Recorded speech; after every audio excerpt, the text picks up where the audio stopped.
स्वागत है दोस्तों आप सभी का फिर से एक नई वीडियो में। दोस्तों आज का ये वीडियो दोस्तों जैकपॉट के दोस्तों क्लास 11th के सभी विद्यार्थी के लिए बहुत मोस्ट इंपोर्टेंट वीडियो रहने वाला है, ठीक है। क्योंकि दोस्तों आ गया दोस्तों आप सभी के सामने बहुत ही नजदीक एग्जाम आ गया और अभी भी दोस्तों आप पढ़ाई में नहीं लगे हैं तो लग जाइए, क्योंकि दोस्तों ये मौका कभी नहीं आएगा। साल में दोस्तों एक बार एग्जाम आता, अगर थोड़ा दिन में अगर आप मेहनत कीजिएगा तो अच्छा नंबर आपका आ सकता है, ठीक है। तो आज की इस वीडियो से हम लोग जो क्लास 11 के विद्यार्थी के लिए 28 फरवरी, ठीक है, जो फिजिक्स का पेपर होगा दोस्तों उसके लिए हम लोग वायरल पेपर को आज की इस वीडियो में सोल्व करेंगे। और यकीनन मानिए कि आज की इस वीडियो में हम लोग जो 40 ऐसे क्वेश्चंस को सोल्व करने वाले हैं और विद एक्सप्लेनेशन हर एक प्रश्न को दोस्तों एक्सप्लेन करके समझाएंगे, क्योंकि फिजिक्स में क्या होता है, न्यूमेरिकल होता है, ठीक है। और इसलिए मैं आपको इस तरह से मैं आपको दिखा रहा हूं ताकि आपको समझने में आसान हो, ठीक है। और बोर्ड एग्जाम 2024 में 28 फरवरी को तहलका मचा सके, ठीक है। और केमिस्ट्री का वीडियो आएगा, मैथ का वीडियो आएगा, सारा चीज का वीडियो आएगा आज से लगभग, ठीक है, एग्जाम तक आप वीडियो पर बने रहें, ठीक है। सब्सक्राइब नहीं किए सब्सक्राइब कर लीजिएगा ताकि आने वाले एग्जाम में दोस्तों हम लोग जो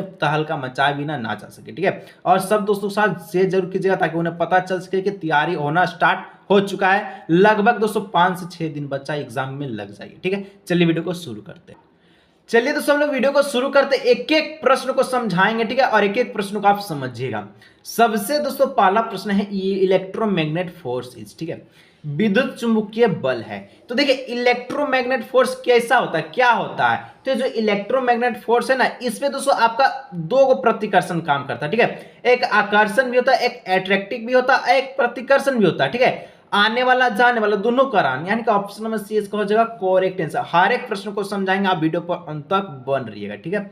लाइक कीजिए चाहे मत कीजिए कोई मतलब नहीं है, लेकिन आप वीडियो को अंत तक देखिए, एग्जाम में हम लोग तहलका मचा देंगे। चलिए अब दोस्तों 2 नंबर का था, 1 फर्मी इज, तो एक फर्मी किसके बराबर होता है, ठीक है। इस प्रकार का जो प्रश्न इस पे दोस्तों आधारित 3 गो प्रश्न पूछता है, ठीक है। जैसे कि एक फर्मी पूछा है तो सबसे पहले हम लोग जानेंगे कि एक फर्मी होता क्या है। चलिए पेज लेकर आ चुके हैं, ठीक है, एकदम मस्त से समझाएंगे, आप वीडियो पांच तक बन जाएगा। वीडियो लंबा होगा, लेकिन क्यों लंबा होगा, न्यूमेरिकल है, मैथ है, इसलिए, ठीक है। तो देखिए 1 फर्मी दोस्तों ये किसके बराबर होता है, तो ये आप सभी का होता है 10 का पावर -15 मीटर के बराबर, ठीक है। 10 का पावर -15 मीटर के बराबर होता है, ठीक है। वहीं पर एक और चीज, अगर 1 अगस्टन का बात है, ठीक है, 1 अगस्टन किसके बराबर होता है, तो ये दोस्तों याद करके रखिएगा, एग्जाम में दोस्तों बहुत इंपॉर्टेंट है, एग्जाम में 100% आएगा, ठीक है। वो होता है 10 के पावर -10 मीटर होता है, ठीक है। उसके बाद दोस्तों 1 पास्कल दोस्तों आपका 1 पार्सेक किसके बराबर होता है, तो 1 पार्सेक दोस्तों आपका 3.0, ठीक है, 86 इंटू 10 का पावर 16 मीटर के बराबर होता है। और एक आपका एक लाइट ईयर, ठीक है, लाइट ईयर। ये चारों प्रश्न याद करके रखिएगा और आपका ये एग्जाम में छप चुका है, ठीक है। तो एक लाइट ईयर आपका 9.46 इंटू 10 का पावर 15 मीटर इसके बराबर होता है। याद रखिएगा कि 1 आपका फर्मी 10 का पावर -15 मीटर के बराबर होता है। 1 अगस्टम दोस्तों आपका 10 का पावर -10 के मीटर के बराबर होता है। 1 पार्सेक आपका 3.086, ठीक है, इंटू 10 का पावर 16 मीटर के बराबर होता है। और 1 लाइट ईयर 9.46 इंटू 10 का पावर 15 मीटर के बराबर होता है, ठीक है। यहाँ पर दोस्तों इसका जो correct answer option number B हो जाएगा, जितना हम प्रश्न बताएं, ठीक है। सॉरी, यहाँ पर ऑप्शन नंबर बी नहीं होगा, ऑप्शन नंबर डी हो जाएगा, ठीक है, 15 मीटर, ठीक है। चलिए इस प्रकार से यहाँ पर ऑप्शन नंबर डी। 3 नंबर दोस्तों बोलता है parsec is unit of, parsec दोस्तों किसका मात्रक है, तो हमेशा याद रखिएगा पार्सेक रहे, लाइट ईयर रहे, ठीक है, दोनों दूरी का मात्रक है, इन्हें ऑप्शन नंबर बी हो जाएगा, दूरी का मात्रक है, ठीक है। चलिए आगे दोस्तों आपका 4 नंबर का था 1 AMU इज, इसको हम लोग दोस्तों एस्ट्रोमिलिकन यूनिट भी कहते हैं, यानी कि एक परमाणु द्रव्यमान मात्रक है। तो 1 परमाणु द्रव्यमान मात्रक किसके बराबर होता है, तो बहुत ही अच्छा सवाल है, बच्चा वाला सवाल है, याद करिएगा। 2 टाइप में प्रश्न पूछता है, एक आपका ग्राम में, एक आपका किलोग्राम में, ठीक है। सारा प्रश्नों को एकदम बहुत ही बेहतरीन से कवर करेंगे, ठीक है। देखिए यहाँ पर दोस्तों सबसे पहले एक आपका होता है 1 AMU, ठीक है, 1 एस्ट्रोनॉमिकल यूनिट किसके बराबर होता है, तो ये आपका होता है, अगर यहां पर देखा जाए तो सभी आपका केजी में दिया है, तो केजी में दिया तो इसका केजी में जो मान होगा 1.6 इंटू 10 का पावर -27 केजी, ठीक है। इस प्रकार से इसका केजी में होगा। लेकिन अगर ग्राम में दिया जाए, ध्यान से रखिए, ग्राम में हम लोग वैल्यू देख रहे हैं, तो यहाँ पर इसका जो आंसर हो जाएगा 1.6 इंटू 10 का पावर -24 ग्राम, ठीक है। ग्राम में -24 लगेगा और केजी में -27 इसका पावर लगेगा, ये आपको सिर्फ और सिर्फ ध्यान लगना है, ठीक है। तो यहाँ पर करेक्ट आंसर कौन सा हो जाएगा, ऑप्शन नंबर बी हो जाएगा इसका करेक्ट आंसर, ठीक है। ग्राम वाला रहता तो ऑप्शन नंबर ए को हम लोग मारते हैं, ठीक है। चलिए दोस्तों आगे बढ़ते हैं। तो 5 number dimension formula of the pressure is, देखिए प्रेशर का दोस्तों डायमेंशन फॉर्मूला पूछा है, तो डायमेंशन फॉर्मूला आप जितना भी है उसको याद करके जाइएगा, एग्जाम में क्वेश्चंस रहेगा ही रहेगा, ठीक है। तो डायमेंशन फॉर्मूला दोस्तों पूछा है प्रेशर का, ठीक है, प्रेशर का डायमेंशन फॉर्मूला पूछा है। हम लोग कैसे बनाएंगे, तो दाब का बीमीय सूत्र क्या होता है, तो प्रेशर बराबर एक सूत्र होता है F बटे में A, ठीक है। तब F का दोस्तों आप डायमेंशन फॉर्मूला निकालिएगा, ठीक है। तो F का डायमेंशन फॉर्मूला होता है, वो आपका होता है ML, ठीक है, T-2 इस प्रकार से होता है। और ए का हो गया आपका क्या हो गया, तो एल स्क्वायर हो गया, ठीक है। तो एक एल से एक एल कट गया, यानी कि एक एल नीचे बच गया, ठीक है। अब इसको ऊपर ले जाइएगा तो यहाँ बच जाएगा एम, ठीक है, L-1, क्योंकि ये इनवर्स जाएगा तो ऊपर जाएगा तो माइनस का पावर लगेगा, ठीक है। उसका बाद दोस्तों आपका हो जाएगा क्या हो जाएगा T-2, यानी कि यहाँ पर जो दिख रहा है ML-1 प्लस T-2, ये जहां भी ऑप्शन दिखे वो आपका करेक्ट आंसर हो जाएगा, ठीक है। कहाँ दिख रहा है सर, ML-1 और प्लस -2, ठीक है, यानी कि T-2 प्लस बोले T-2 कहाँ दिख रहा है, तो ऑप्शन नंबर ए में दिख रहा है, और ए इसका हो जाएगा करेक्ट आंसर, ठीक है। आगे तो हम लोग नेक्स्ट बढ़ते हैं, ठीक है। हर एक प्रश्न को समझाएंगे, टेंशन मत लीजिए, हम लोग 5 दिन में एग्जाम में बेहतर से बेहतर अंक प्राप्त करेंगे, ठीक है।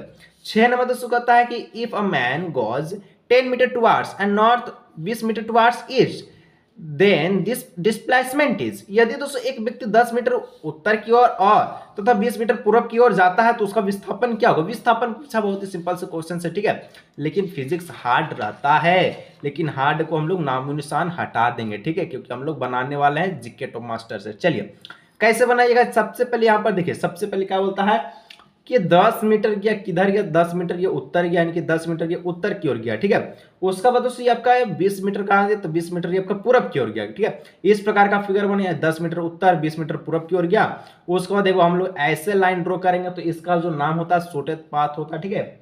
लिख देते हैं SOTESTPATS, शॉर्टेस्ट पाथ इसको बोलते हैं हम लोग, ठीक है। ये हो गया आपका 90 डिग्री, क्योंकि आपका समकोण बन गया, और ये आपका एच हो गया। हमको दोस्तों एच का वैल्यू पूछा है, हाइपोटेनियस पूछा है।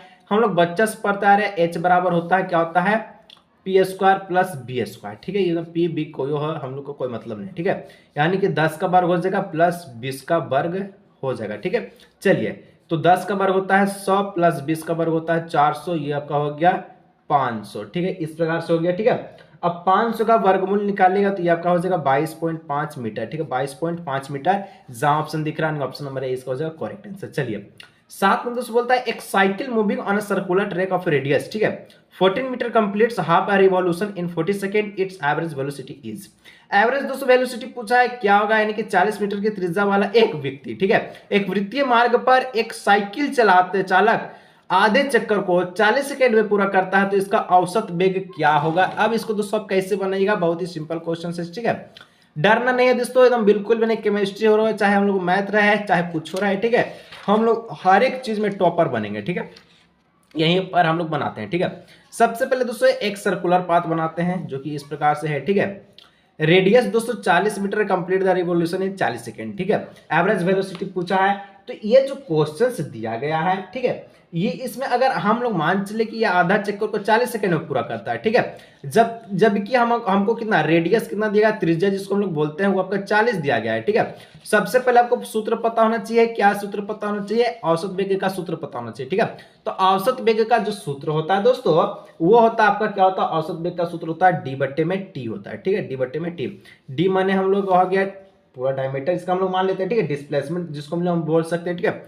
तो यहाँ पर त्रिज्या अगर 40 है तो इसका डायमीटर कितना हो जाएगा, ये आपका हो जाएगा 2r होता है, यानी कि 40 गुना का 80 हो जाएगा, ठीक है। तो डी के जगह हम लोग 80 रखेंगे। समय कितना दिएगा, तो समय यहाँ पर देख लीजिए 40 देगा, 40 दे दीजिए, भागा दीजिएगा तो ये 2 आ जाएगा, यानी कि 2 मीटर पर सेकंड इसका जो है करेक्ट आंसर हो जाएगा, ठीक है। ऑप्शन नंबर सी इसका हो जाएगा करेक्ट आंसर, ठीक है। चलिए आगे दोस्तों 8 नंबर बोलता है the motion of particle is describe by the equation, ठीक है। इक्वेशन इस प्रकार से दिया गया है, x is equal to 80 plus bt square, where a is equal to इतना है and b is equal to इतना है इन द इनिशियल, ठीक है, velocity at t is equal to इतना सेकंड विल बी, क्या होगा, ठीक है। हिंदी में हम लोग थोड़ा पढ़ लेते हैं। तो देखिए दोस्तों, हिंदी में कहता है किसी कण की चाल के समीकरण इस प्रकार को दिया गया, तो इसके द्वारा बताया गया कि जहां a इक्वल टू इतना है, b इक्वल टू इतना है, तो इसका तात्क्षणिक वेग क्या हुआ, ठीक है, जबकि t भी दिया गया, समय भी दिया गया। कैसे बनाइएगा, बहुत ही सिंपल क्वेश्चन है, ठीक है। इसको बनाने के लिए आपको कुछ नहीं करना है, आपको साथ देना है मेरा, ठीक है। हर एक प्रश्न को दोस्तों लाजवाब से हम लोग समझेंगे। देखिए इसको कैसे बनाना है, सबसे पहले आपको तात्क्षणिक वेग पूछा है, जबकि दोस्तों एक चीज दिया गया है, x इक्वल टू कितना है 80 प्लस बीटी का स्क्वायर दिया गया है, ठीक है, बीटी स्क्वायर इस प्रकार से दिया गया है। अब जब दिया गया तो तात्क्षणिक वेग का सूत्र लगा दीजिए, v इक्वल टू dx, ठीक है, dx बट्टे में हो जाएगा dx, स्मॉल लिखिए, dx बट्टे में हो जाएगा आपका dt हो जाएगा, ठीक है, dt, ठीक है। अब दोस्तों इसको हम लोग जो है डिफरेंशिएट करते हैं x को, ठीक है, तो यहाँ पर हो जाएगा a प्लस, ठीक है, 2bt हो जाएगा। अब देखिए a प्लस 2bt जो आया, ठीक है, इसमें आपको a का मान जो है, b का मान जो है, t का मान जो है, उसको रख दीजिए, आंसर आ जाएगा, ठीक है। तो a इक्वल टू कितना है 15 है, 15 दे दीजिए प्लस, ठीक है, 2 लिख दीजिए, b कितना है दोस्तों, b आपका देखिए 3 है, 3 दे दीजिए, t आपका कितना है 3 है, 3 दे दीजिए।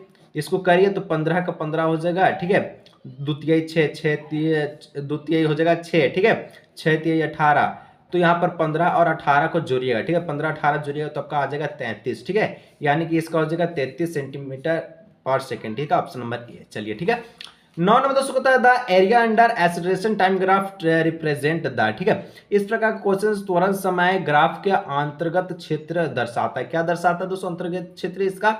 इस प्रकार का जो क्वेश्चन है तो इसका जो करेक्ट आंसर ये ऑप्शन हो जाएगा सी, ठीक है, चेंज वेलोसिटी को दर्शाता है, वेग परिवर्तन के दर को, ठीक है। चलिए 10 नंबर दोस्तों कहता है ए व्हीकल ट्रेवल, ठीक है, half the distance L with speed v1 से, यानी कि एक ट्रेवल जो कर रहा है, ठीक है, व्हीकल जो ट्रेवल यानी कि चल रहा है गाड़ी, ठीक है, कैसे चल रहा है, तो यहाँ पर आपसे पूछा गया है क्या half of distance L with speed उसका दिया गया v1 and the other half, ठीक है, speed v2, then is the average velocity, यानी कि कितना एवरेज वेलोसिटी से चल रहा है। जैसे कि दिया है हिंदी में, एक वाहन किसी l दूरी के आधे भाग को v1 चाल से तथा अन्य आधे भाग को v2 चाल के साथ तय करता है, तो जब इसकी औसत चाल क्या होगी, ठीक है, औसत चाल क्या होगा दोस्तों, बहुत ही मस्त क्वेश्चन से, चलिए इसको सॉल्व करते हैं, तब तो मजा आएगा सब। देखिए यहाँ पर दो तरह से क्वेश्चन देता है, ठीक है, ये तो आपका दो प्रकार का हो गया, ठीक है, v1 v2 दो प्रकार का, लेकिन वो आपका देगा v1 v2 v3 तीन प्रकार का देगा। दोनों तरह का क्वेश्चन सॉल्व करेंगे ताकि एग्जाम में कोई सा भी आए बिना हम लोग छुए नहीं आने वाले, ठीक है। चलिए तो इसको हम लोग कैसे सॉल्व करने वाले, देखिए सबसे पहले आपको ध्यान रखना है ये जो क्वेश्चन है 10 नंबर, ठीक है, 10 नंबर हम लोग यहाँ लिख देते हैं। अब दोस्तों क्या करना है, एवरेज वेलोसिटी का जो सूत्र होता है वो होता है टोटल TOTL डिस्प्लेसमेंट बट्टे में टोटल टाइम, ठीक है, इस प्रकार से होता है। टोटल डिस्प्लेसमेंट कितना है L, एगो L है सर, नहीं L है यहाँ, मतलब इसका जो डिस्टेंस है L, तो इसका भी डिस्टेंस L ही तो होगा, यानी कि L प्लस L हो जाएगा, ठीक है। उसके बाद टोटल टाइम कितना दिया है दोस्तों, स्पीड v1 है, इसका v2 है, यानी कि L बट्टे में v1 प्लस L बट्टे में v2, इस प्रकार से L 2L हो जाएगा, और यहाँ से L को कॉमन लीजिएगा तो यहाँ पर बन जाएगा आपका v1 प्लस v2 बट्टे में आपका v1 v2, ठीक है, इस प्रकार से बन जाएगा। L से L चल गया, ठीक है, हवा में, ठीक है, तो यहाँ पर आपका जो निकल जाएगा तो दोस्तों क्या निकलेगा, L से L एगो चल गया, तो यहाँ पर जो इसका जो करेक्ट आंसर निकलेगा, ठीक है, वो निकल जाएगा आपका 2 v1 v2 ऊपर चल जाएगा v1 v2, ठीक है, और v1 प्लस v2 इसको लिख दीजिएगा इस प्रकार से 2 v1 v2 और v1 प्लस v2 बट्टे में, ठीक है, ऑप्शन नंबर सी इसका हो जाएगा करेक्ट आंसर, ठीक है। अगर 3 वाला पूछे तो 3 वाला का जो आंसर होगा वो हो जाएगा 3 v1 v2, ठीक है, 3 v1 v2 v3, ठीक है, इस प्रकार से v1 v2 plus v2 v3 plus v3 v2, इस प्रकार से तीनों वालों को याद करके रख लीजिए, ठीक है। चलिए आगे तो हमने नेक्स्ट बढ़ते हैं। तो 11 नंबर प्रश्न कहता है कि two car A and B are running at velocity of 16 kilometre and 45 kilometre per hour, ठीक है, what is the relative velocity of the car is the respect to car B if both are moving east west, ठीक है, ईस्टवार्ड, ठीक है। यहाँ पर देखिए कहता है दो कार A एम B, ठीक है, 60 किलोमीटर व 45 किलोमीटर के वेग से चल रही है, तो B के सापेक्ष एक अपेक्षिक वेग क्या होगा, तो यदि दोनों कारें जो है पूरब की और गतिमान है, जब भी इस टाइप का प्रश्न है, ठीक है, जब भी इस टाइप का प्रश्न है तो जो पहला जो चीज दिया गया है उसमें से दूसरे का को माइनस कर दीजिए, 60 में से 45 गया 15, ठीक है, 60 में से 45 गया कितना हो जाएगा 15 हो जाएगा इसका करेक्ट आंसर। यानी ऑप्शन नंबर हो जाएगा ए इसका हो जाएगा correct answer. 15 kilometre per our इसका पूर्व गतिमान की वस्तु का जो लिख लेगा। ठीक है, चलिए 12 नंबर दोस्तों कहता है प्यारा सा प्रश्न है, which of the following is a property of A null vector. ठीक है, नल वेक्टर का कौन सा प्रॉपर्टी है, यानी निम्न में से कौन सा गुण शून्य सदिश का नहीं है। ठीक है, नल वेक्टर बोला, ठीक है, सॉरी नहीं है। कौन सा गुण दोस्तों शून्य सदिश का नहीं होता, तो शून्य सदिश का दोस्तों जो ऑप्शन है, ऑप्शन में सी हो जाएगा जीरो है, जो कभी इक्वल टू ए के बराबर नहीं होगा, यानी ऑप्शन में सी इसका हो जाएगा करेक्ट आंसर। ठीक है, चलिए आगे दोस्तों 13 नंबर कहता है, इफ जो वेक्टर ए दिया of the magnitude 5 unit due east. ठीक है, what is the magnitude and direction of the vector, minus a दिया, माइनस ए वेक्टर दिया गया, ध्यान रखिएगा। ठीक है, जैसे कि दोस्तों हिंदी में आप लोग को देखें तो बोलता है यदि पूरब की ओर से सदिश इस प्रकार से 5 इकाई के है। ठीक है, तो दोस्तों यहाँ पर माइनस ए के दिशा वाले, ठीक है, सदिश का परिणाम की ओर दिशा क्या होगी।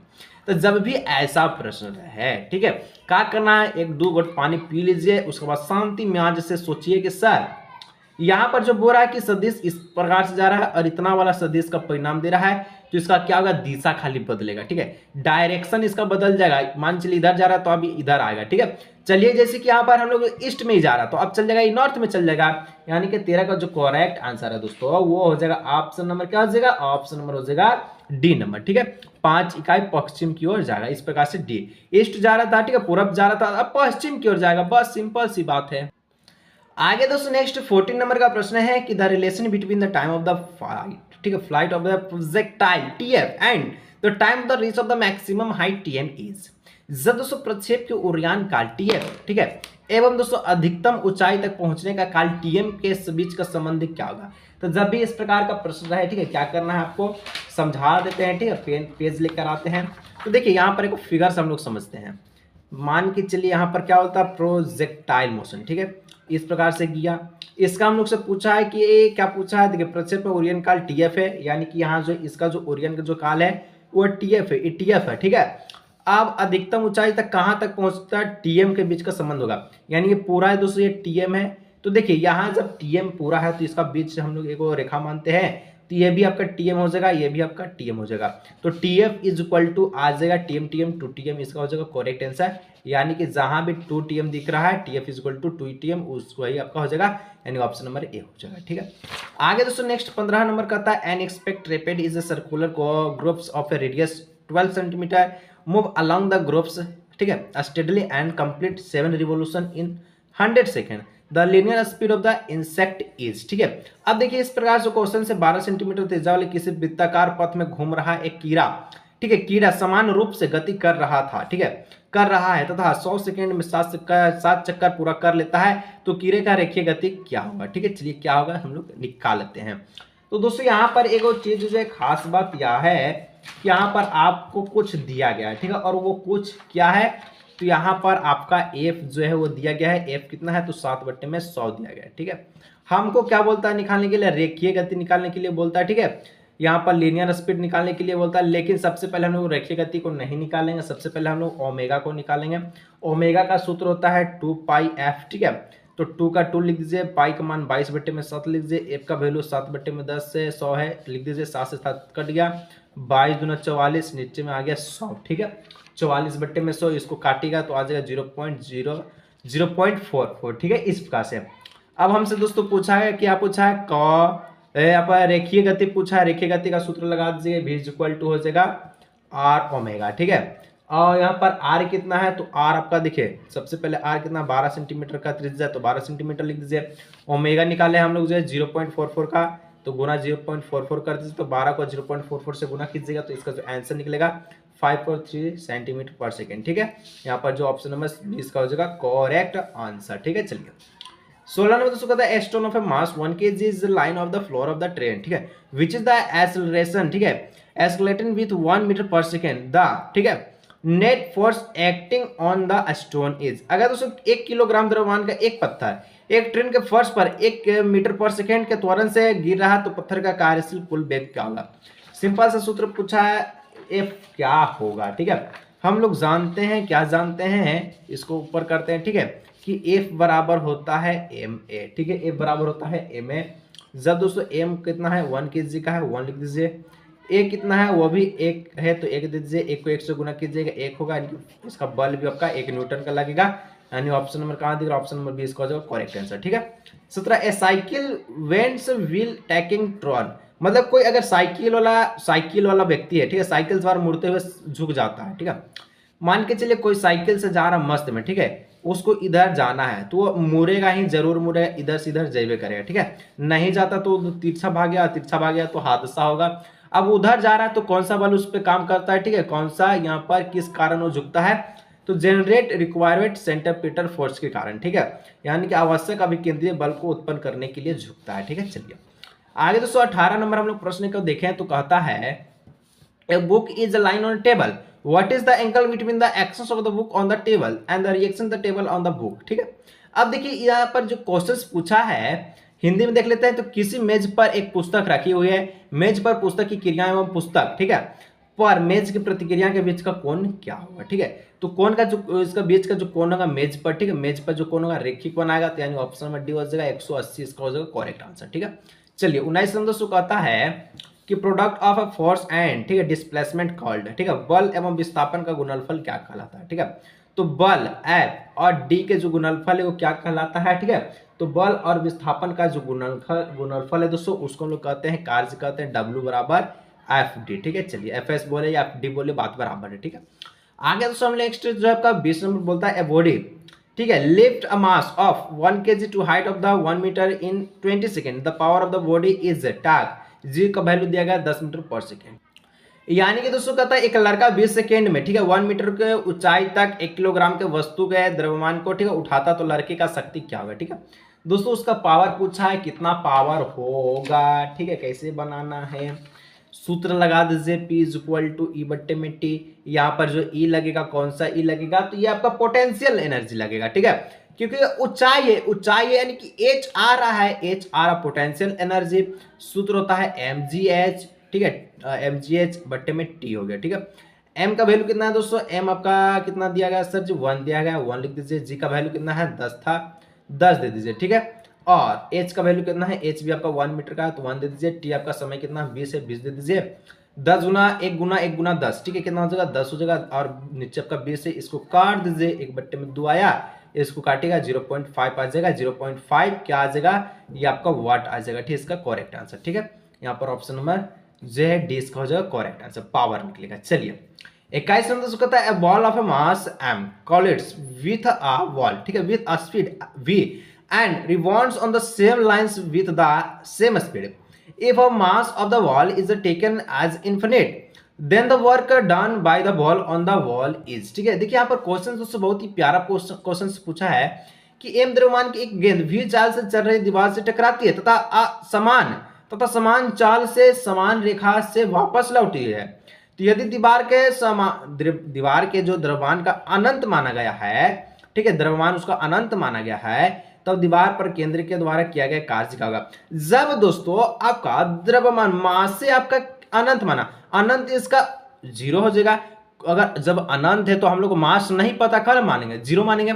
अब जब इसका जो 0 होगा तो यहाँ पर जो कार्य भी निकलेगा वो आपका 0 होगा, ऑप्शन नंबर 20 का हो जाएगा करेक्ट आंसर। ठीक है, क्योंकि दोस्तों हम लोग जानते हैं कि W बराबर जो FS बोलिए FD बोलिए, ठीक है, जब दोस्तों यहां पर आपका D आपका अगर 0 कर देता है इसको, ठीक है, तब D जब 0 है तो F भी आपका कार्यशील बात है 0 होगा, यानी कि इसका कार्य जो है 0 हो जाएगा। ठीक है, चलिए 22 हम दोस्तों कहता है for which of the following does the centre of the mass lie outside the body, ठीक है, निम्न में से किसके लिए द्रव्यमान केंद्र पिंड के बाहर स्थित होता है।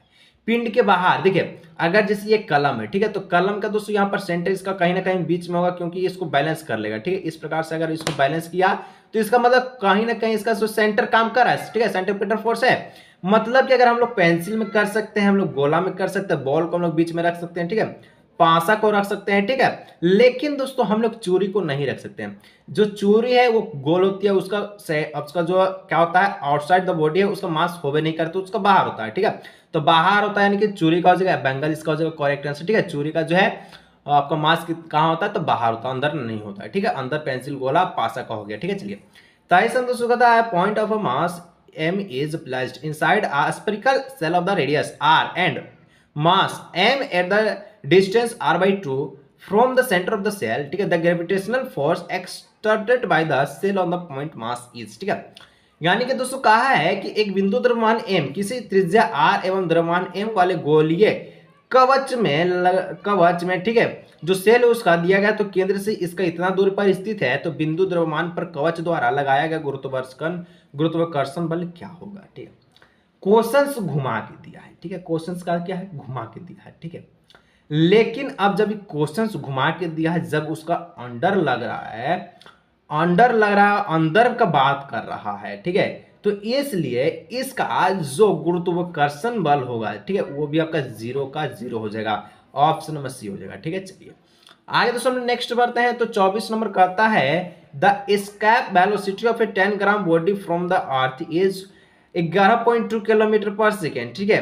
उसके बाद इन नॉर्गिंग आर, ठीक है, air resistance the escape velocity of 10 kg of the iron ball from the earth will भी, मतलब 10 ग्राम पिंड का कोई पृथ्वी से पलायन वेग उसका कितना है, पलायन वेग उसका 11.2 किलोमीटर का है, ठीक है, किलोमीटर पर सेकंड है, ठीक है, पर सेकंड का है। वायु के प्रतिरोध को अनदेखा करते हुए 10 kg लोहे की गेंद का पृथ्वी के पलायन वेग कितना होगा। आप देखिए जब भी आपका पलायन वेग अर्थ का पूछे, मान के चलिए पलायन वेग आपका अर्थ का पूछ रहा है, ठीक है, तो चाहे वो 50 kg का हो, चाहे 50 ग्राम का हो, चाहे कितनों का हो, जब उसका बॉडी ऑफ अर्थ जितना दिया गया है, जितना स्पीड है 11.2 किलोमीटर पर सेकेंड है, अगर 10 ग्राम का कोई वस्तु है उसका इतना अगर वेलोसिटी दिया गया है, ठीक है, रेसिस्टेंट दिया गया है, तब दोस्तों उसका जो वेलोसिटी इतना है, मतलब कि अगर कोई चीज को आप पृथ्वी के अंदर ही खेला कर रहे हैं, ठीक है, चाहे कितनों ग्राम का हो, तो उस पर हम लोग को मतलब नहीं बनता है, तो जितना तेजी से है उतने तेजी से होगा, ऑप्शन में सी हो जाएगा 11.2 किलोमीटर पर सेकेंड, ठीक है। आगे दोस्तों हम लोग नेक्स्ट बढ़ते हैं। नेक्स्ट ये आपका है 25, ठीक है। A state is a dash quantity, ठीक है, प्रतिबल एक डैश राशि है, तो प्रतिबल कैसा राशि आपसे पूछा है, तो प्रतिबल दोस्तों इसका जो करेक्ट आंसर, ठीक है, जो स्टेट यानी प्रतिबल जो है ना वेक्टर होता है ना स्केलर होता है ना डायमेंशन लेस होता है, यानी कि ना अदिश होता है ना सदिश होता है ना विमाहीन होता है, वो होता है प्रदिश होता है, टेंजर होता है, ठीक है। इस प्रकार से ऑप्शन नंबर सी हो जाएगा, ठीक है। आगे दोस्तों नेक्स्ट बढ़ते हैं। 26 नंबर कहता है अकॉर्डिंग टू हुक लॉ, ठीक है, elasticity is state in the increase the ratio of the stretch to strain, ठीक है। हुक के प्रत्यक्षा के नियम के अनुसार यदि प्रतिबल बढ़ता है तो प्रतिबल से विकृति का अनुपात क्या होगा, तो उसका जो अनुपात होगा दोस्तों वो भी आपका क्या हो जाएगा, तो वो आपका हो जाएगा नियत रहेगा, ठीक है, कांस्टेंट रहेगा, ना बढ़ेगा ना घटेगा, ठीक है। 27 में कहता है which of the following is associated with liquid only and not for gas, निम्न में से दोस्तों कौन सा केवल द्रव से संबंधित है तथा गैसों से नहीं। कौन दोस्तों द्रव से संबंध है लेकिन गैस से संबंध उसका है ये नहीं है, ठीक है। तो यहां पर जो करेक्ट आंसर है सरफेस टेंशन यानी कि पृष्ठीय तनाव, इसका करेक्ट आंसर हो जाएगा। चलिए 28 नंबर एप्लीकेशन ऑफ, ठीक है, बर्नौलीज इस theorem can be seen in, Bernoulli के प्रमेय के अनुप्रयोग को किसमें, ठीक है, जो देखा जा सकता है, तो दूसरी इसका जो करेक्ट आंसर है वो हो जाएगा option number A dynamic lift off aeroplane में, ठीक है, वायुयान के गतिक उत्तापक में, ठीक है, उत्थापक में, ठीक है। चलिए 29 नंबर दोस्तों कहता है एन आइडियल फ्लूइड फ्लो, ठीक है, through a pipe of circular cross section, ठीक है, मेड ऑफ 2 सेक्शंस विथ, ठीक है, डायमीटर 2.5 सेंटीमीटर एंड 3.7 सेंटीमीटर, ठीक है, 0.75 centimetre, the ratio of the velocity in the 2 pipes are, ठीक है। जैसे दोस्तों कोई आदर्श तरल में इतना सेंटीमीटर 2.5 सेंटीमीटर है 3.75 सेंटीमीटर व्यासों वाला 2 भाग के बने वृत्तीय अनुप्रस्थ प्रति परिच्छेद की नली में बहता है, तो दोनों को नलियों का वेग का अनुपात क्या होगा, वेग का अनुपात पूछा है, यहां पर सूत्र लगा दीजिएगा।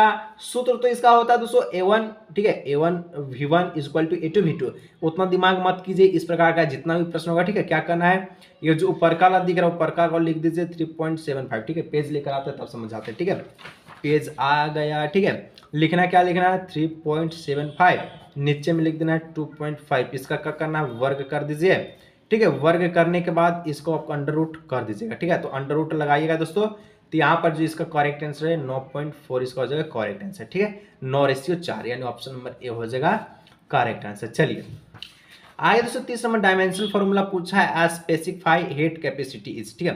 डायमेंशन फॉर्मूला याद कर लीजिएगा, ठीक है। अगर नहीं होता तो नीचे कमेंट कीजिएगा, मैं आपको ऑलरेडी वीडियो अपलोड करके दे दूंगा, ठीक है, ताकि एग्जाम में और भी हम लोग अच्छी तरह से तैयारी कर सके। तो डायमेंशन फॉर्मूला दोस्तों हीट कैपेसिटी का पूछा है। सबसे पहले दोस्तों इसके लिए आपको याद रखना जरूरी है, ठीक है।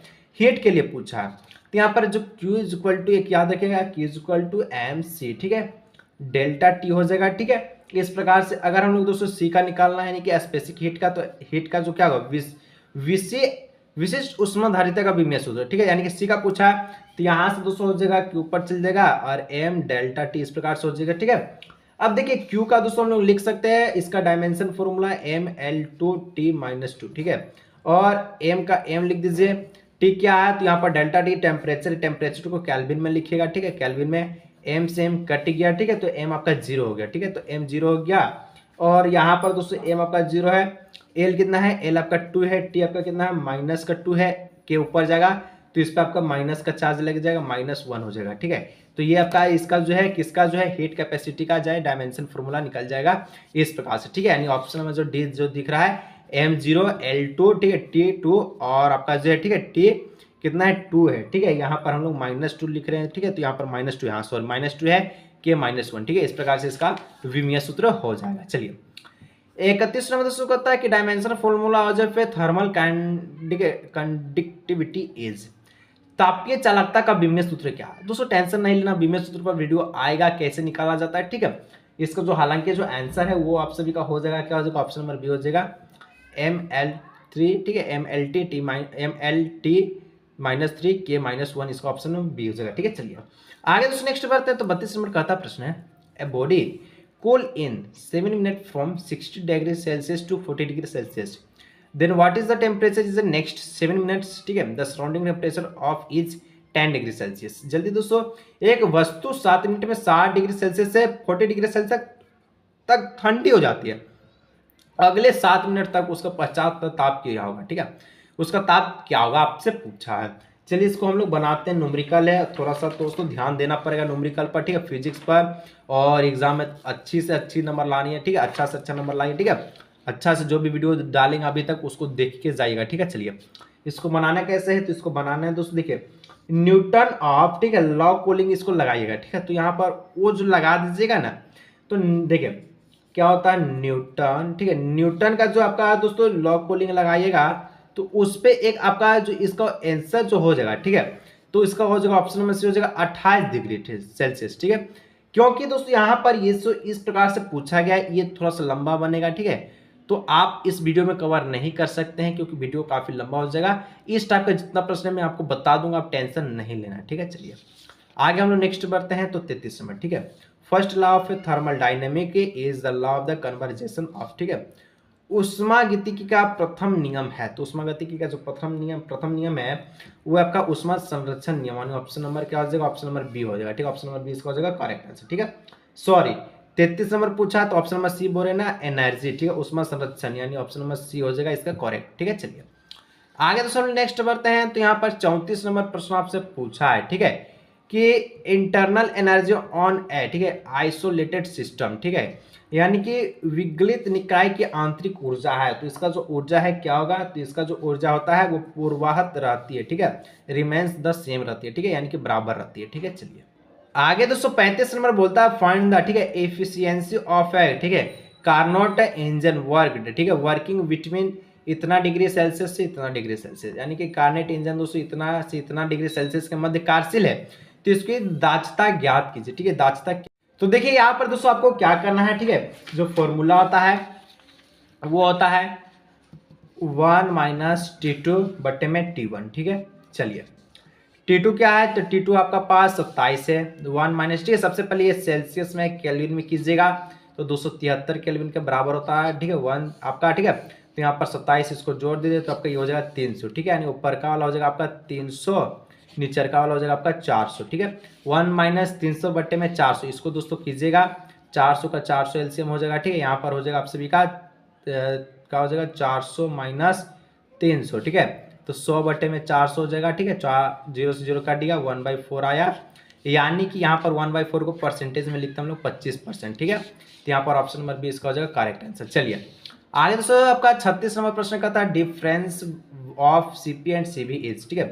तो सीपी और ठीक है सीबी किसके बराबर होता है, तो ये आपका आर के बराबर होता है, यानी ऑप्शन नंबर ए हो जाएगा इसका करेक्ट है। सीपी और सीबी का अंतर क्या होता है, तो आर निकलता है, ठीक है।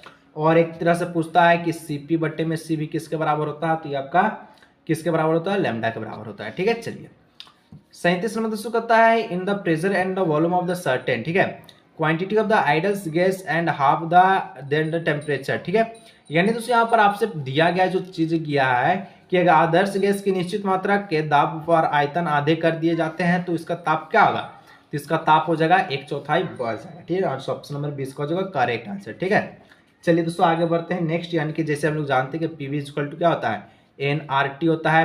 पीवी को आधा कर दीजिए, वी को आधा कर दीजिए, तो यहाँ पर टेम्परेचर क्या होगा, तो इसका हो जाएगा 1/4 यानी कि 1/4 हो जाएगा। ऑप्शन नंबर 20 का हो जाएगा करेक्ट आंसर, ठीक है। चलिए आगे दोस्तों 38 नंबर का आता है equation of simple harmonic motion is given by, ठीक है, यानी कि where x is the metre और n t is the second find is frequency. एक सरल आवर्त गति का नियम समीकरण इस प्रकार से दिया गया है, तो यहाँ पर एक्स मीटर में तथा टी सेकेंड में इसका आवृत्ति क्या होगा, तो आवृत्ति निकालना है दोस्तों, क्या होगा कैसे निकालिएगा, ठीक है।